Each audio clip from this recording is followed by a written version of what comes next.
बिस्मिल्लाहिर्रहमानिर्रहीम। अस्सलाम वालेकुम बच्चों, कैसे हैं आप? ठीक है बेटा, आज ना क्लास 9th की जो मैथ है ना उसका यूनिट नंबर 7 है। और बेटा उसमें जो एक्सरसाइज है वो 7.2 है और उसका जो क्वेश्चन नंबर है वो 11 है। न्यू बुक जो है 9th की। बेटा इसमें ना जो क्वेश्चन पे स्टेटमेंट लिखी हुई है ना उसके मुताबिक मैं बताता हूँ आपको। ये मैंने लिखा हुआ है, उसका ए पार्ट, उसमें ए भी है, बी भी है, सी भी है। मैंने बेटा ये ए पार्ट लिखा है। तो इसका वो बुक पे क्या कहता है, वो कहता है in each of the following check whether the lines two lines are two lines. वो कहता है एक ये लाइन है आपके पास, एक ये लाइन है। अगर ये पोजीशन आपके पास हो तो आपने चेक करना है, आपने बताना है क्या वो जो लाइंस हैं क्या वो यहां पे 2 लिखा हुआ है, सॉरी यहां पे 2 लिखा हुआ है बुक पे, ठीक है। वो कहता है कि ये जो लाइंस हैं क्या ये पैरेलल हैं, क्या ये परपेंडिकुलर हैं, नन ऑफ दिस, क्या इन दोनों में से ये नहीं है, हमने ये बताना है। तो पैरेलल क्या होंगी, ये जैसे ट्रेन की पटरी होती है ना, वो चलती रहती है ट्रेन, ऐसे कभी मिलती नहीं है आपस में रेल की। तो एक तो ये है, ये पैरेलल। इनका हर जगह पे जो डिस्टेंस है वो सेम है, ये कभी नहीं आपस में मिलेंगी। एक दरिया है, उसके 2 किनारे, इसी तरह। तो बेटा इसके बाद नंबर 2 पे है परपेंडिकुलर। एक बेटा ये लाइन है, उस पर एक ये लाइन ऊपर से आ रही है। तो ये अगर ए और बी है तो सी जो डी है ये इस पर परपेंडिकुलर होगी। सी डी जो होगी वो परपेंडिकुलर होगी, किस पे होगी, ए बी पे होगी। ये हमने बताना है, चेक करना है। या फिर इनकी ऐसी पोजीशन है ये दोनों नहीं है। कैसे नहीं है, कोई इस तरफ जा रही है, कोई इस तरफ जा रही है, तो ये ना परपेंडिकुलर है और ना ही ये पैरेलल है। हमने ये बताना है ये क्या, इनकी पोजीशन क्या है। तो बड़ा स्टार्ट करते हैं, मैं बुक रख रहा हूं, सॉल्यूशन से स्टार्ट करते हैं। अच्छा, इनको आप नाम दे लें पहले। वो बुक वाला भी कहता है कि 2 लाइंस हैं आपके पास, तो बेटा आप भी इसको अपना नाम दे लें। तो आप L1 यानी कि लाइन 1 और लाइन 2 से इसको नाम दे दें। मैं इसको लिखूंगा यहां पे सॉल्यूशन में। अच्छा, आप ऐसे लिख लें L1 इज इक्वल नहीं है, सॉरी, इसमें क्या है लाइन 1 में, तो लाइन 1 में आप ऐसे लिख लें इन 2 में आपके पास 2x plus y minus 3 equal 0। तो बेटा अब आपके पास L2 जो होगी सेकंड लाइन, उसमें क्या है 4x plus 2y plus 5 is equal 0। तो बेटा आपने यहां से जो इनके कॉफिशिएंट है ना वो लेने हैं।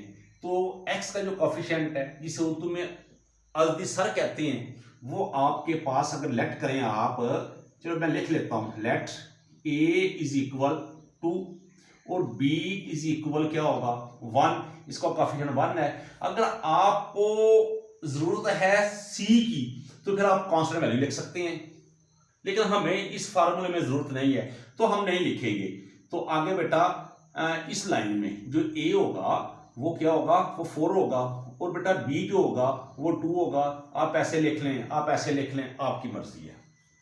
अब बेटा जो दोनों के फार्मूलाइज है, इसका भी फार्मूला, इसका भी फार्मूला, अब सेम फार्मूला है। लाइंस में स्लोप का जो फार्मूला है वो यूज करेंगे, m2 इज इक्वल, और यहां पे m1 is equal minus a over b, ये भी माइनस a ओवर b।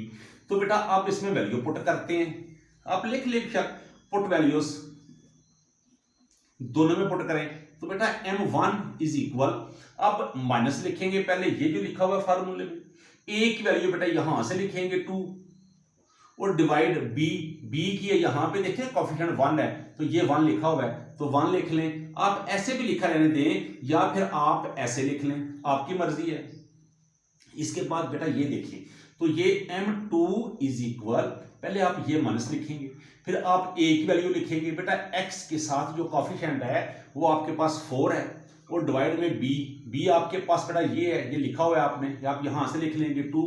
तो बेटा 2 1 टाइम, 2 2 टाइम, तो m2 जो है वो आपके पास -2 आ गया। ये दोनों वैल्यूज आ गई। अब अब बेटा देखें अगर तो हमारे पास जो पोजीशन बन रही है तो ये m1 जो है ये इक्वल है m2 की, ये देखिए -2 -2। तो अगर ये पोजीशन हो तो हम कह सकते हैं द लाइंस आर पैरेलल। ये लाइंस क्या हैं? ये पैरेलल हैं, ये बराबर हैं, ये चलती रहेंगी ऐसे। तो यहां हम कह देंगे इट्स अ पैरेलल। तो हम यहां पे लिख सकते हैं द लाइंस आर, या लिख सकते हैं पैरेलल यहां से, या आप पैरेलल लिख सकते। यही हमारा सॉल्यूशन है। ये इसलिए है कि ये परपेंडिकुलर नहीं है। अब परपेंडिकुलर कैसे होता है नेक्स्ट देखते हैं। अगर पोजीशन बनी इस तरह की तो फिर बताऊंगा आपको। अब हम लिखते हैं जी इसका पार्ट जो है नंबर 2 पे लिखते हैं बुक से। इसको रेज पे करेंगे। अब इसका पार्ट 2 लिख लेते हैं।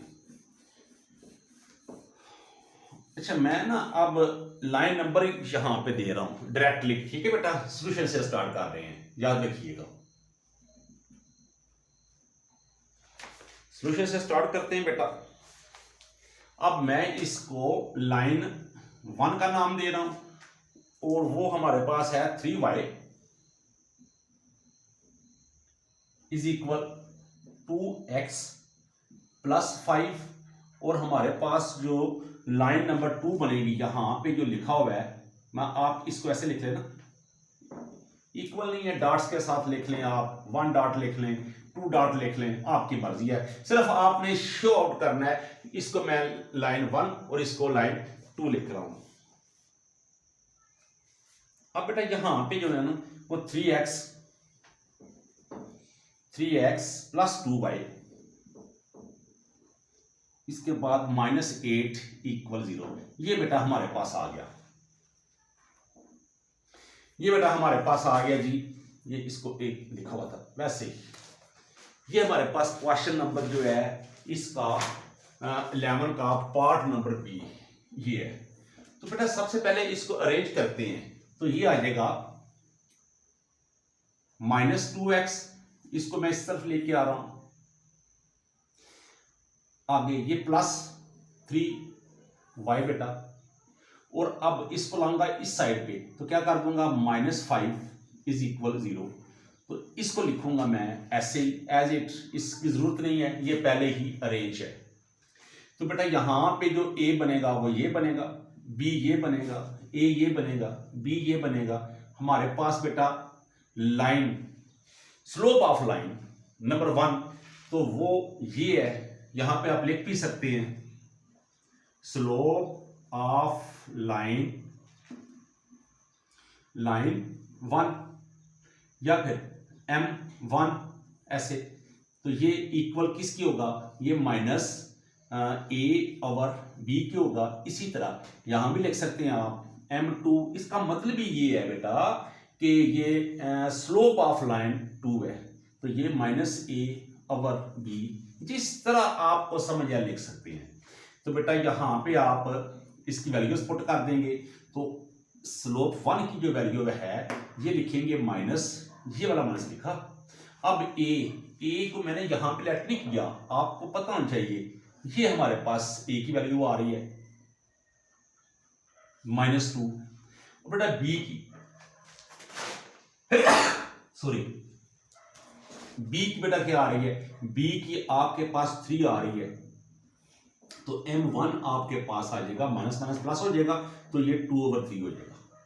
उसके बाद बेटा यहां पे देखें तो m2 इज इक्वल, पहले ये माइनस लिखेंगे, फिर a की वैल्यू यहां पे आएगी 3, -3 बन जाएगा, और ये आ जाएगा 2। तो ये बेटा हमारे पास आ गया। अब हमारे पास जो है 9 बेटा m1 इक्वल m2, क्या ये है हमारे पास इक्वल? नो, ये 2/3 है, ये -3/2 है, तो ये इक्वल नहीं है। तो इसका मतलब है ये पैरेलल नहीं है। अब अगर पैरेलल नहीं है तो इसकी ये कंडीशन है ना, वो चेक करते हैं। वो क्या है? वो कंडीशन ऐसे बनेगी एज वी नाउ, जो m1 है मल्टीप्लाई m2 है, क्या ये -1 के इक्वल है? अगर बेटा स्लोप 1 लाइन 1 की जो स्लोप है उसको मल्टीप्लाई करें लाइन 2 की स्लोप के साथ, तो हमें जो फाइंड हो वो -1 हो, तो हम कह सकते हैं ये परपेंडिकुलर है। ये हम पहले इसको एक्सप्लेन कर चुके हैं, तफसील के साथ एक्सप्लेन किया हुआ है बेहतरीन तरीके से, वहां से चेक भी कर सकते हैं आप। तो बेटा अब चेक करते हैं क्या ये पोजीशन बन रही है। ये तो हमारी बनी नहीं है, अब इसको चेक करते हैं। तो देखें जरा, हमारे पास बेटा एक ये बनी है m1 2/3 मल्टीप्लाई क्या बना है ये सेकंड -3/2, क्या ये -1 के इक्वल आएगा? तो बेटा ये 2 से कैंसिल, 3 से, तो ये क्या आएगा -1।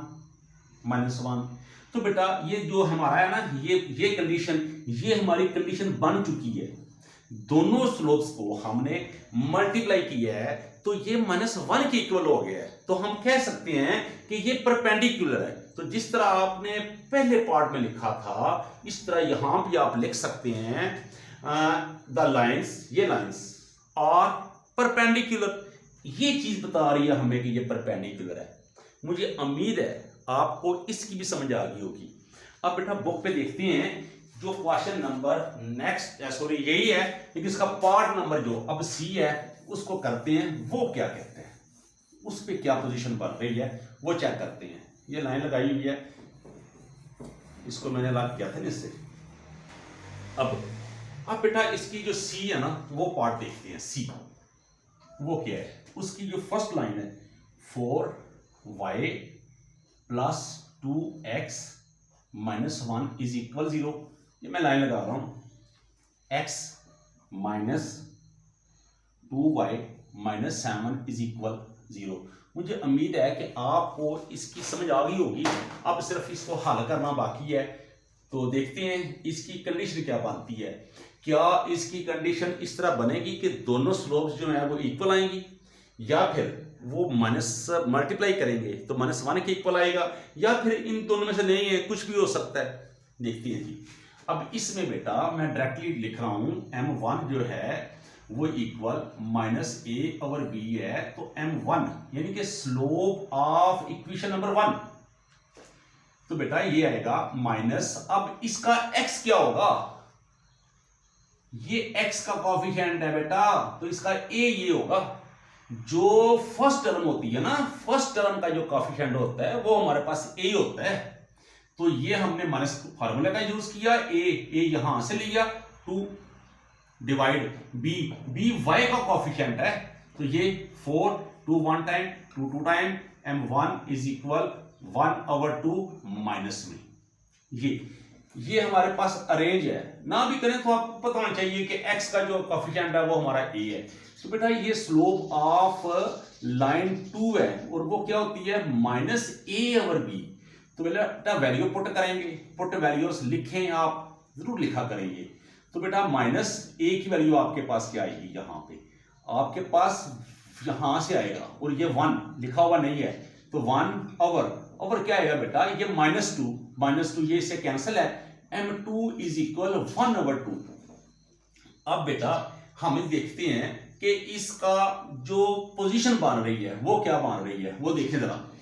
हमारे पास दो कंडीशंस हैं, एक हमारे पास m1 = m2 है, या फिर m1 × m2 = -1 है। दोनों चेक करते हैं, देखें जरा। m1 आपके पास -1/2 है, इक्वल 1/2 है। तो बेटा ये तो आपस में इक्वल है ही नहीं। इसका मतलब है ये कन्फर्म है कि ये जो लाइंस हैं ये दोनों जो हैं ये पैरेलल नहीं है, ये पैरेलल नहीं है, इक्वल नहीं है। अब देखते हैं कि ये परपेंडिकुलर भी है या नहीं है। तो उसके लिए m1 वही -1/2 मल्टीप्लाई 1/2 = -1। तो बेटा ये माइनस आ जाएगा, -1 टाइम 1/2 टाइम्स 4 = -1। अब ये बेटा 4 आ गया है, तो ये भी आपस में क्या है बेटा, इक्वल नहीं आया। दोनों क्या है, इसके इक्वल नहीं है -1 के, और ये भी इक्वल नहीं है। इसका मतलब है ये दोनों जो ये लाइंस हैं ये ना ही पैरेलल हैं और ना ही ये परपेंडिकुलर हैं। तो आप क्या लिखेंगे, आप लिखेंगे neither parallel nor and nor perpendicular, ना ही ये परपेंडिकुलर हैं और ना ही ये पैरेलल हैं। मुझे उम्मीद है बेटा आपको समझ आ गई होगी इंशाल्लाह। बेटा ये हर वीडियो में मैं कहता नहीं हूँ, कभी कभी मैं कहता हूँ कि वीडियो अच्छी लगे तो चैनल को सब्सक्राइब कर दिया करें, लाइक कर दिया करें, कुछ लिख दिया करें वीडियो के बारे में, चैनल के बारे में। तो बेटा दुआ में याद रखिएगा। अल्लाह हाफिज़।